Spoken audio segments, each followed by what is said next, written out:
Tiniyak ng Commanding General ng National Capital Region Command, Major General Arthur Tabaquero, na may sapat silang puwersa na susuporta sa pangangailangan ng kapulisan sa Metro Manila para sa gaganaping barangay at SK election sa October 25, 2010. Dependen kami sa sa NCRPO kung ano sabihin nila, kung ano ilang tao na ilalagay namin sa distrito, doon nga magbibigay kami.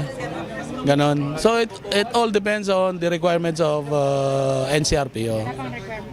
Mayroon na kami binigay, at the same time days before election we will be fielding at least a platoon as part of the reaction force sa mga bawat district ng NCRPO. So may sapat tayong tao para makasuporta sa pulis? Meron, especially yung galing sa ng deployment, foreign deployment, nandito na sa akin, naka-opcon sa akin ngayon, about 250 sila.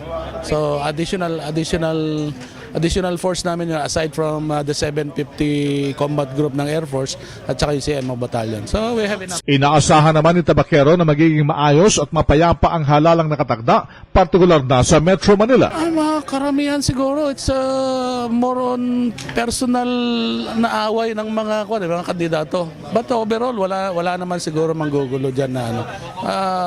Alam ko, I am optimistic na this will be a peaceful election. Si Major General Arthur Tabaquero, RH 911, Bing Formento ng DCRH Nationwide.